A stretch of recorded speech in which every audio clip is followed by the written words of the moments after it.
Okay, continuing on with solving triangles by using the law of sines and the law of cosines. The previous video was fairly straightforward. When you're given two angles and one side of the triangle, it's a very straightforward application of the law of sines. Now we're going to look at something that's a little trickier, there's more involved, you have to do a little more thinking. Although after you think about it and do some problems, not horribly confusing, but initially at first a little more involved. And that's the case where you have one angle and two sides. Like I said in the last video, the key is recognition. So there are going to be two different kinds of problems you're going to have with this situation. And the kind of information you're given will be determined how you're going to solve it. So let's first look here.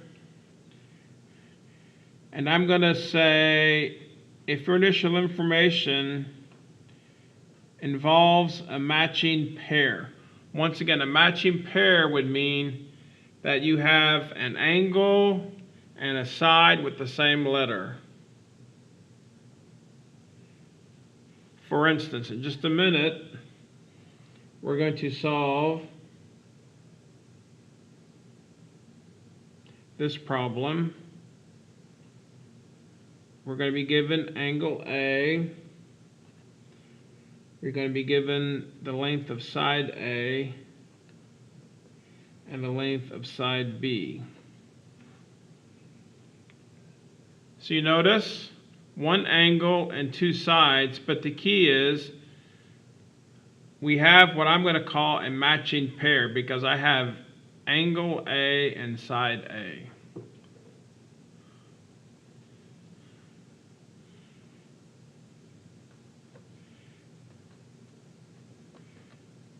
So obviously, the other possibility is that we don't have a matching pair.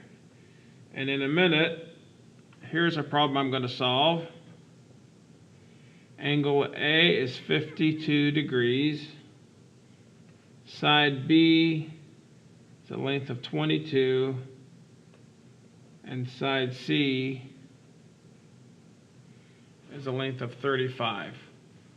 So I do have one angle and two sides, but this time I don't have a matching pair because I have the angle A, but I do not have side A. I've got side B and side C.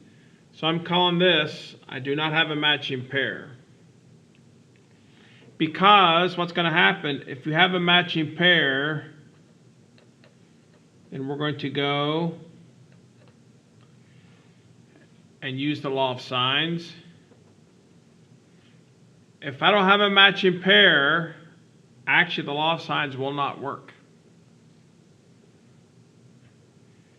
And this is where we introduce and begin to use the law of cosines. So first, let's go ahead and look at where we have this matching pair, and we're going to use the law of sines. Now actually, this gets sort of involved because with this situation, you're going to see in a minute, if they give us information and ask us to find the triangle, there are going to be three possibilities. There are actually sometimes they will give you information and you begin to try and determine the triangle, and you will actually find out that there's actually no triangle, that the information you're given, you cannot create a triangle. As a matter of fact, I have a little diagram here of what can happen sometimes. If you try and sketch out a triangle, for instance, say you're given this angle A here, and you're given the side B, and then you're also given the side A. We notice here the length of side A. In order to make a triangle, this side A has to touch the base of the triangle, but you can see side A is not long enough. There's no position, there's no place we can move this side A that's ever going to touch or cross the base of the triangle. So we don't have a triangle. Now the good thing is, if you're given this kind of information and you start using the law of sines, very quickly you're going to get to the point where you're trying to solve an equation and you will have a no solution. If you're trying to solve for parts of a triangle and you get no solution, then you know that this is what you have. The information you've been given is not correct to actually have a triangle. And we'll have an example of this in a minute. The second possibility, you take the information you're given, you apply the law of sines, and as it turns out, you have one triangle.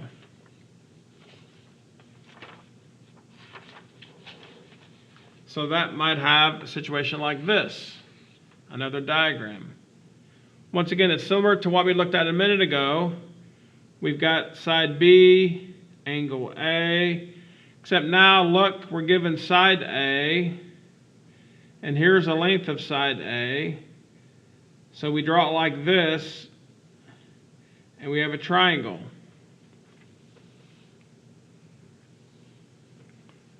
So that seems fairly straightforward. But the sort of interesting thing is, there will be some cases where you take the information you've been given and actually, as you start to calculate the triangle, you'll realize that there actually are two possible triangles that work for the data you've been given. And to look at a diagram, let's look at this right here, this third triangle. So what's happened is we have angle A, side B, and here's the length of side A. For now, sort of ignore this middle line. If I have the length of side A, then I've got my triangle here. But you know what can happen? If this side A sort of gets rotated, and instead it sits right here, I have another triangle. And that triangle has the same angle A, has the same length side B, and the same length of side A. The three parts of that triangle are exactly the same as the three parts of this triangle. So as it turns out, with the information you're given, you have two possible triangles. And therefore, for your answer, you have to give both triangles. So for this case, where we're given an angle and two sides, we have three possibilities. Just to review. If the side A is too short, you'll have no triangle. And we'll see an example in a minute. If you have a pretty long side A, now you might think, well, how come we couldn't get a second angle for this one? Well, if you look at the length of this, and we start to move it in this direction, you know, this thing sweeps out, and this is so long, it's never going to intersect, it's never going to touch the base anyplace else. It's like it's too long. The only place it works is over here. Because this one, yeah, you can start here, and when this thing sweeps over here again, all of a sudden you're touching your base again. So this is the case where there's only one triangle. This is the case where there's actually two possible triangles. All right, so visually we see that. Now how does that actually work out in terms of problems? So once again, to review, we're given one angle and two sides. Right now, we're just talking about when I have a matching pair. have an angle and a side that are the same letter. If you have that, we're right now going to begin to use the law of sines to solve it. But just as a heads up, as we begin to solve this thing, we can have three possible outcomes. Turns out we can have no triangle, one triangle, or two triangles. All right, well, let's see. So let's just do the first triangle. How about we're given angle A is 57 degrees. Side A is 62. And side B is 50. So once again, recognition. At the start, I realize I have one angle and two sides. Now I have to determine, do I have a matching pair? And as it turns out, I do, because I have angle A and side A both. So now I'm going to use the law of sines. And let me just, before we start this, point out one more thing to you so you'll be aware of it. As I start working on this to solve it, obviously, if it's no triangle, as I'm working this, I'm going to at some point get a no solution. I'm going to try to do a calculation, and my calculator may say error or something like that. So that's pretty obvious. But here's what's interesting. If I either have the one triangle or the two triangle, as I start the problem, I'm going to get one triangle, but then I have to, after that, see if there is a second triangle. So the procedure is going to be, you solve for the first triangle, and then we go through a couple more steps to determine if there's a second triangle. Once we determine that there's not a second triangle, then you're done. It's just one triangle.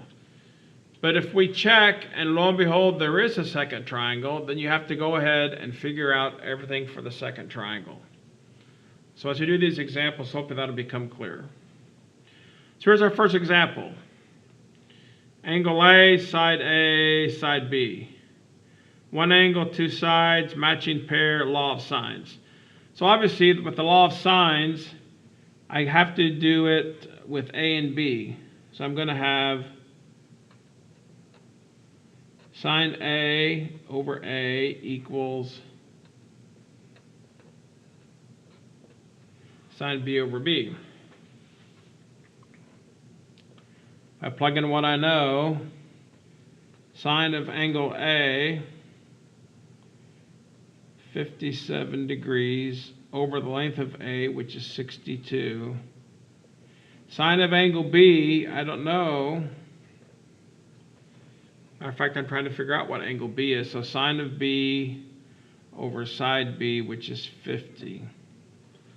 So now once again, I have three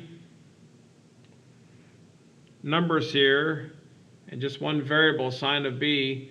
Let's go and solve this equation for sine of B. So sine of B is going to be 50 divided by the 62 times the sine of 57 degrees. So if I grab my calculator and I say sine of 57 times 50 divided by 62.676. All right, well, you know what I really want? I really want the angle B. Right now I've got the sine of B. I want B. So what can I do to figure out what B is? Well, to make it a little clearer, to sort of do it in more an algebraic way, write this again like this. If you have the sine of B and you want to figure out what B is, it's almost like I need to get rid of the sine. Hopefully from the last chapter you remember that if you take the inverse sine of the sine, it's like the inverse sine and the sine cancel out and you're left with what's inside. Of course, I have to take the inverse sine of both sides. So now I realize B equals the inverse sine of 0.676. So you go grab your calculator, make sure you're in the degree mode, and go find the inverse sine.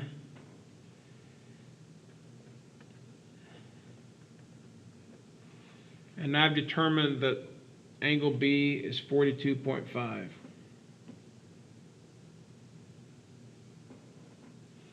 Actually 42.6 if I round correctly. Now let me explain this. I'm going to go ahead and finish out this triangle. In other words, I have angle A, I have angle B. I need to go find angle C. I need to go find side C, and then I've got that triangle. And then after that, and I want you to remember this now, I'm going to come back and I'm going to get this angle B, and I need to use that to go off and determine if I have a second possible triangle. I'm not going to tell you what I'm going to do with this angle B to check for a second triangle, but just be aware that I'm going to use it in a little bit. I'm going to go ahead and finish out this triangle, and then we're going to go check for a second triangle. And in order to check for a second triangle, I have to use this angle B here. So, well, it's easy to get angle C, right? Because I know angle A and angle B. So 180 minus angle A, 57 degrees, minus angle B, 42.6 degrees. So angle C is going to be 80.4 degrees. Now the only thing left is side C. So let's go ahead and use my law of sines. I'll do sine A over A is equal to sine C over C. Sine A sine 57 degrees over 62 equals sine of 80.4 degrees. And I'm trying to figure out side C. So if I solve for side C, it's going to be 62 times the sine of 80.4 over the sine 57. These are both degrees. So grab my calculator. 80.4 sine divided by 57 sine times 62.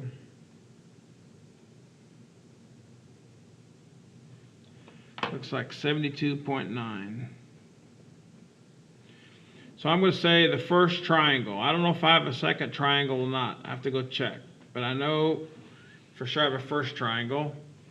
The information is angle A is 57 degrees. Angle B is 42.6 degree. Angle C is 80.4 degree. Side A, they gave me a 62 degrees. Side B, I determined to be, oh, they gave me side B also. And I had to calculate side C.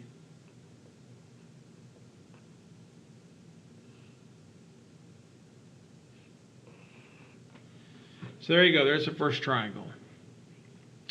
Now I have to go check for the possibility of the second triangle. And like I said a minute ago, the starting point for that check is this very first angle I calculated. And here's what you do.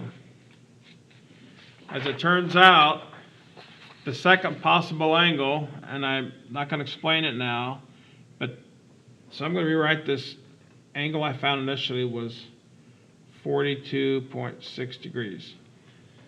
If there is another triangle, the way it works out is the second angle B, and I'll mark it with that little dash up there. That means this is the angle B of the second triangle.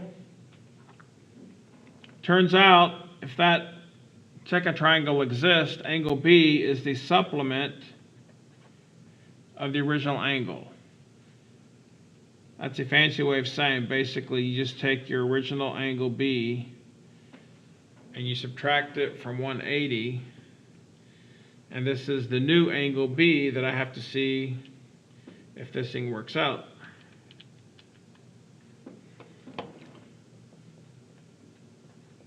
So if there is a second triangle, angle B is going to be 137.4 degrees. Now, to see if this triangle actually exists, I was given the original problem. I was given angle A, and let me just write it here. I was given angle A was 57 degrees. I've now calculated my new possible angle B, so let's also calculate what would be the new angle C. Obviously, since the three angles have to equal 180, angle C is going to be 180 minus angle A minus angle B. So what would the new angle C be for the second triangle? 180 minus 57 minus 137.4. Actually,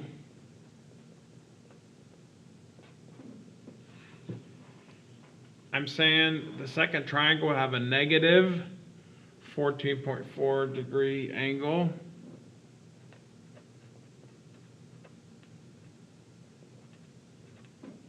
This is not possible, which means there is no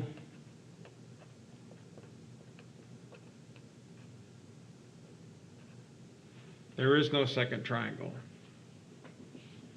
So once again, so far what we've done, we were given a problem.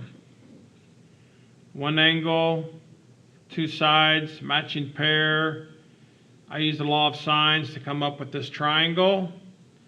But in this case, I need to check for the possibility of a second triangle. My jumping off point, the very first thing I calculated was this angle B here. When I check my second triangle, I have to take 180 minus angle B. So this is angle B right here. And this is my possible angle B for the second triangle. But when I go see what angle C would be, I realize, whoops, it's not possible. All right, let's do another example. How about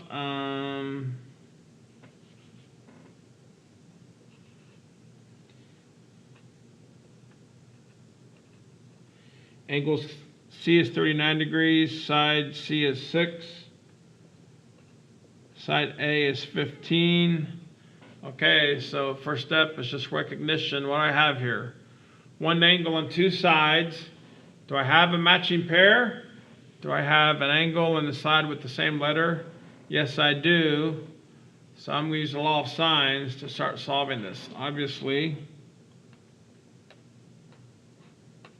the law of sines is going to involve C and A.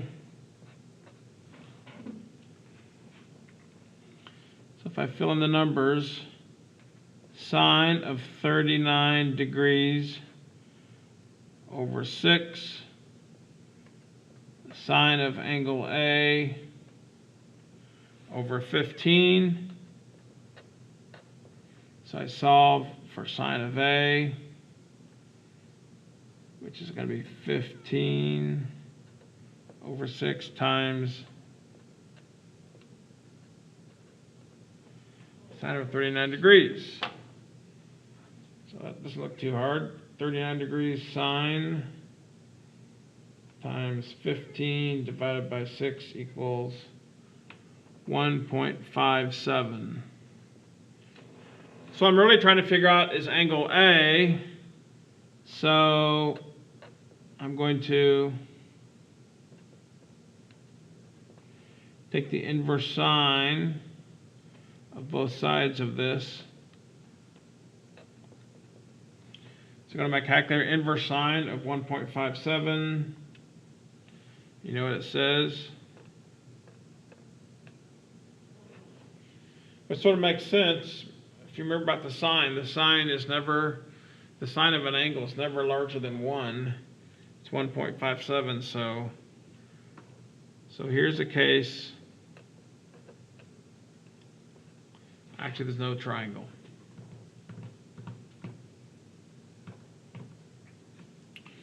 So one more example.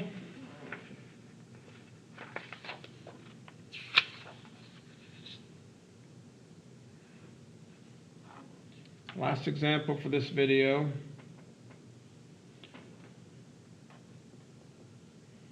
Angle A is 29 degrees. Side A is 7. Side B is 10. We need to figure out the triangle. So once again, recognition. Angle, side, side. I do have a matching pair. So we're going to use the law of sines. Sine of A over A equals sine of B over B. So the sine of 29 degrees over 7 equals the sine of B over 10. All right, this is just algebra. You've done this for a while now, so it shouldn't hopefully be too difficult for you. So, sine of 29 degrees times 10 divided by 7, 0.692.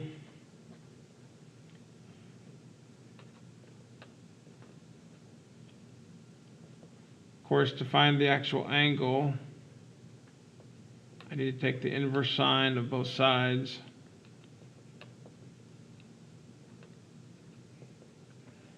And when you do that, you finally end up with side B being equal to 43.8 degrees. All right, just to save time, now I would go back, since I know angle A and angle B, I can find angle C, since I know the three of them have to equal 180. And once I find angle C, then I can use the law of sines to find side C. But we've done that many times before. So just to save time, let me give you the results, and if you want to on your own, do the calculations, and that would be good practice. So when you do them, you end up with angle C equaling 107.2 degrees. And then the sides, they gave us A, they gave us B, and when we did the calculation, C was 13.8. So this is like your first triangle. Now we have to go check for a second triangle. Once again, that very first angle I determined is now my starting off point for the check second triangle. So let me write, so check second triangle. So remember what you do, my possible new angle B is 180 minus 43.8. So 180 minus 43.8, 136.2, whoops, 136.2 degrees. So based upon that, let's go see what our angle C would be. Because in this triangle, I'm given angle A. I now have my new B. So let's see what my new C would be. So it's 180 degrees minus angle A, which is 29 degrees, minus my new angle B.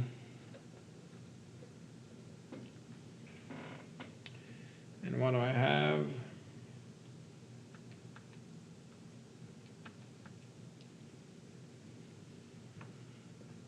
.8 degrees. So lo and behold, since both the new angle B and the angle C are positive angles, I actually have a second triangle. Now once again, I'm not going to do the last step. The last step would be to use the law of sines to calculate side C, but that's pretty straightforward. So you can do it on your own. So let me go and give you the information for the second triangle. A is 29 degrees. B, I'll call it B prime, was 136.2 degrees. The new C, 40.8 degrees. And now the sides.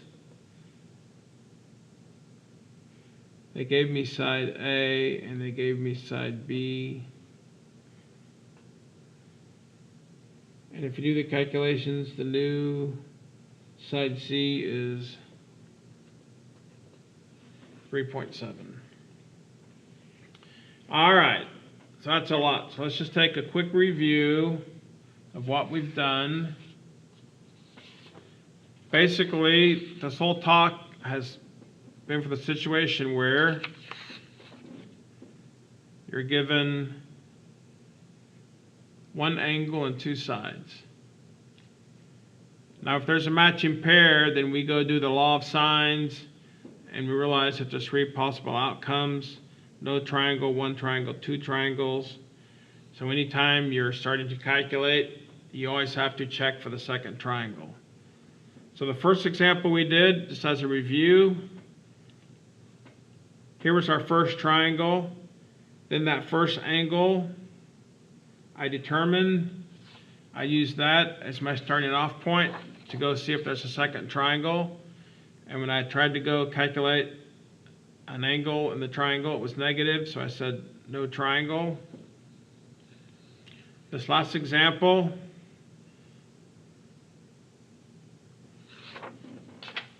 is right here. First triangle, no problem. Here's my starting off point for the second triangle. Turns out all the three angles of the triangle are possible, so we did have a second triangle. Okay, next video now we're going to jump in and learn about law of cosines to help solve these triangles.